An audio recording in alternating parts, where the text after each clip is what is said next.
बड़े हुए संस्कार के अनुसार मुंडन हुआ, यज्ञोपवीत हुआ और चक्रवर्ती सम्राट के पुत्र होते हुए भी सामान्य से बच्चों की तरह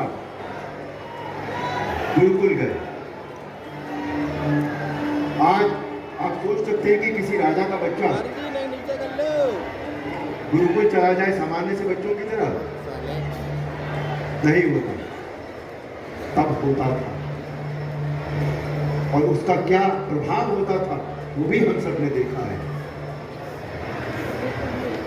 गुरुकुल गए तो जो गुरु ने कहा सारे नियमों का पूरा पूरा पालन किया। चारों भाइयों ने अपनी शिक्षा पूरी की। गुरुकुल से लौटे तो चारों भाई युवावस्था में प्रवेश करेंगे। क्या हुआ अचानक? एक दिन महर्षि विश्वामित्र राजा दशरथ के दरबार में वो राम और लक्ष्मण को अपने साथ अपने आश्रम में ले जाना चाहते थे, जिससे उनके यज्ञ की रक्षा हो सके।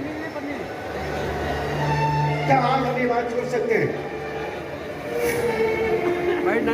कि हमारा बेटा विलायत से पढ़कर आए और अगले दिन कोई समाज सेवक आ जाए कि इस बच्चे को भेज दीजिए मेरे साथ समाज सेवा करने के लिए? हम कर पाएंगे? क्या हम कर पाते हैं? नहीं कर पाते। उन्होंने किया, इसीलिए वो श्री राम कहलाए, इसीलिए वो लक्ष्मण कहलाए, इसीलिए वो राजा दशरथ कहलाए।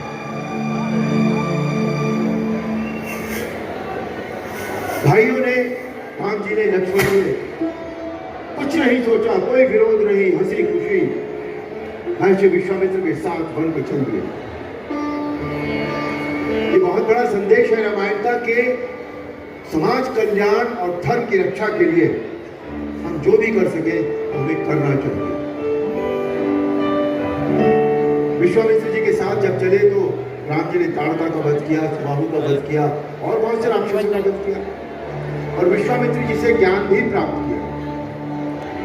राम जी के पराक्रम को देखकर विश्वामित्र बहुत प्रसन्न हुए और उन्होंने अपनी तपस्या से जो उन्होंने बहुत सारे अमोघ अस्त्र प्राप्त किए थे, भयंकर वो सब राम जी को दिया। अब यहां मन में एक प्रश्न आता है कि जब विश्वामित्र के पास, हेलो भैया जी अस्त्र का प्रयोग, मैं महर्षि विश्वामित्र के अस्त्र शस्त्र की बातें कर रहा हूं और आप अपने अस्त्र शस्त्र का इस्तेमाल कर रहे हैं। न करें। यहां मन में एक प्रश्न आता है कि जब विश्वामित्र जी के पास इतने अमोघ अस्त्र शस्त्र थे तो उन्होंने अपने आश्रम की रक्षा राक्षसों से स्वयं क्यों नहीं की? क्यों गए राजा दशरथ के पास? महर्षि विश्वामित्र ने प्रण किया था, एक संकल्प किया था कि वो क्रोध नहीं करें। इसलिए तो यहां रामायण हमें क्या सीख देती है कि हमें अपने क्रोध को नियंत्रित करना आना चाहिए। पूरे दिनों विश्वामित्र जी को मिथिला के राजा जनक जी की ओर से उनकी पुत्री सीता के स्वयंवर का निमंत्रण मिला और वो अपने आश्रम से, जो आज बिहार के बक्सर जिले में आता है, वहां से राम और लक्ष्मण को लेकर चल पड़े मिथिला की ओर। रास्ते में राम जी ने महर्षि गौतम के आश्रम में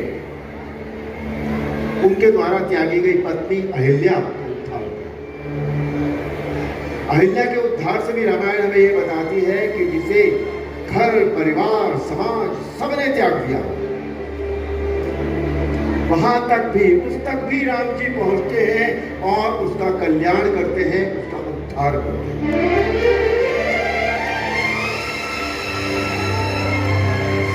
अब पहुंच गए जनकपुरी। स्वयंवर की शर्त थी, उसके अनुसार वहां का कोई भी राजा जब शिव जी का धनुष उस पर प्रत्यंचा चढ़ाना तो दूर की बात है, उसे उठा भी नहीं पाया, हिला भी नहीं पाया, तो महाराज जनक बहुत दुखी हुए। उन्हें ये चिंता सताई कि मेरी पुत्री का क्या होगा।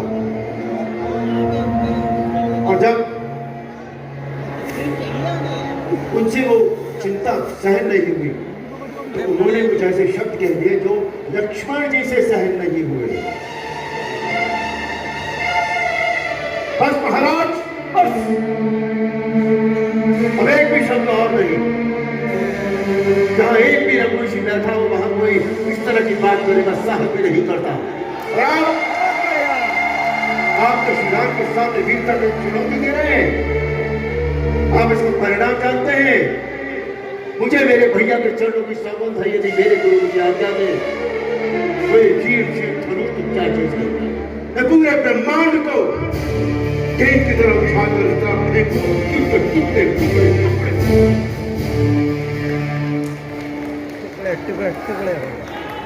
श्री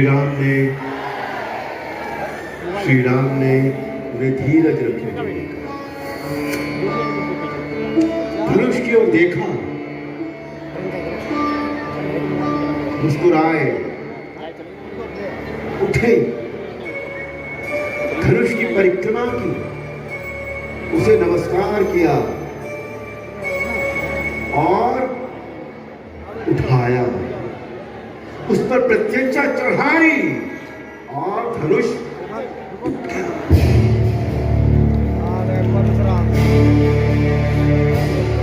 सारे विश्व में उसकी गूंज, सारे ब्रह्मांड में उसकी गूंज सुनाई दी।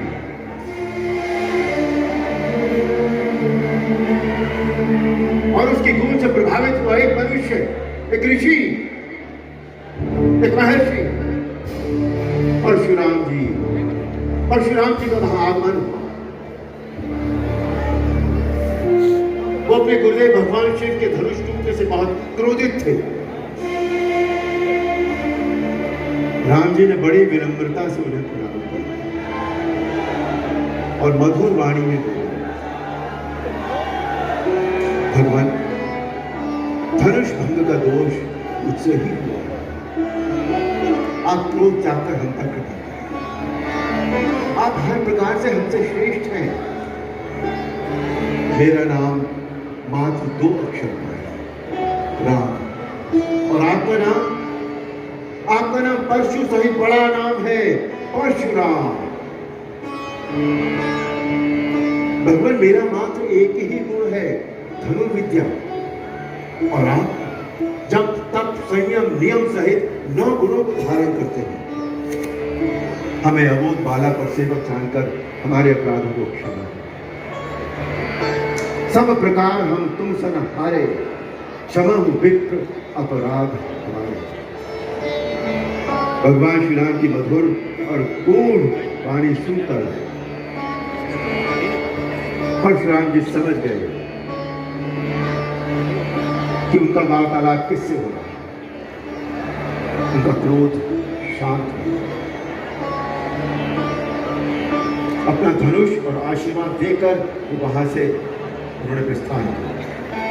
और उसके बाद श्री सीताराम जी के विवाह का विधान प्रारंभ हुआ। सीताराम जी के साथ साथ राम जी के तीनों भाइयों का विवाह भी वही हुआ। भरत का मांडवी के साथ, लक्ष्मण का उर्मिला के साथ और शत्रुघ्न का ये मर्यादा पुरुषोत्तम नाम की बधाई हो, जनक जी बधाई हो।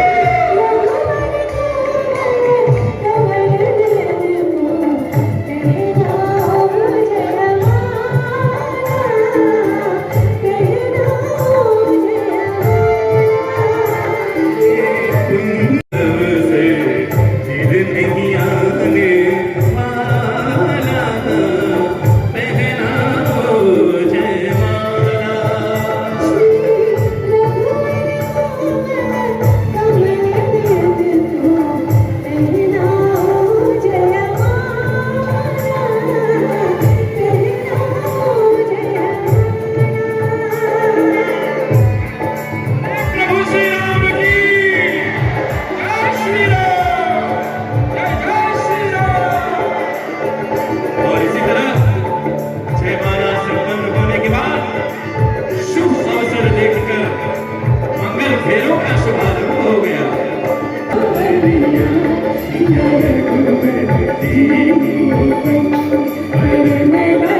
सभी गाइए साथ में।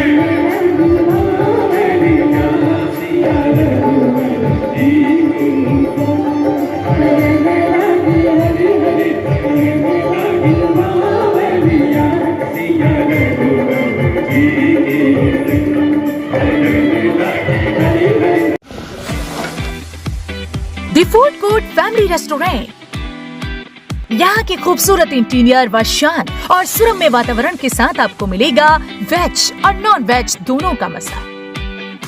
Kitty party, engagement party, birthday celebration के लिए अभी बुक करें। हमारा उद्देश्य है ग्राहकों को स्वादपूर्ण भोजन और अच्छी सेवा प्रदान करना। फिर देर किस बात की, बच्चों के साथ एक पारिवारिक दिन बिताने व रोमांटिक डिनर के लिए आज ही विजिट करें। हमारा पता है सहयोग भवन, Nekpur 84 near Gayatri international school, Farrukhabad.